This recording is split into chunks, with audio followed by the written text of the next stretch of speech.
സംസ്ഥാനത്തെ വിവിധ തദ്ദേശ സ്വയംഭരണ വാർഡുകളിൽ നടന്ന ഉപതെരഞ്ഞെടുപ്പിൽ LDFന് നേട്ടം. 39 സീറ്റുകളിലേക്ക് നടന്ന തെരഞ്ഞെടുപ്പിൽ 22ഇടത്ത് LDFന് വിജയിക്കാനായി.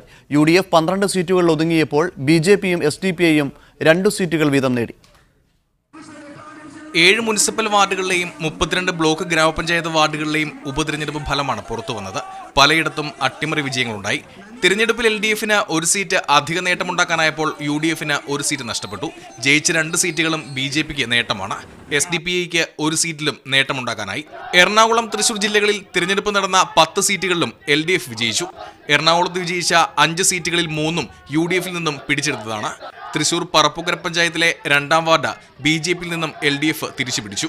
കൊല്ലം വിളക്കുടി ഗ്രാമപഞ്ചായത്ത് ഉൾപ്പെടെ 4ഇടത്ത് UDFനും അട്ടിമറി വിജയം നേടാനായി. 28 വർഷമായി LDF വിജയിച്ചിരുന്ന വാർഡാണ് UDF പിടിച്ചെടുത്ത കൊല്ലം വിളക്കുടി പഞ്ചായത്തിലെ കുന്നിക്കോട് നോർത്ത് വാർഡ്. ആലപ്പുഴയിൽ തിരഞ്ഞെടുപ്പ് നടന്ന 5 വാർഡുകളിൽ 2ഇടത്ത് BJP സ്ഥാനാർത്ഥികളാണ് വിജയിച്ചത്. തകഴി പഞ്ചായത്തിലെ 5ാം വാർഡും കാവാലം പഞ്ചായത്തിലെ 10ാം വാർഡിലുമാണ് BJP വിജയിച്ചത്. 2ഇടത്തും കോൺഗ്രസ് സീറ്റുകളിലാണ് BJPയുടെ വിജയം.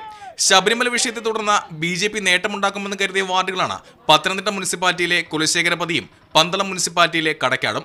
പക്ഷേ 2ഇടത്തും നിസാര വോട്ടുകൾ മാത്രമാണ് BJPക്ക് നേടാനായത്. പന്തളം നഗരസഭയിലെ കടക്കാട് വാർഡിലും ആലപ്പുഴ കുന്നിക്കോട് തെക്ക് വാർഡിലുമാണ് SDPIക്ക് വിജയിക്കാനായത്. മീഡിയ 1 തിരുവനന്തപുരം.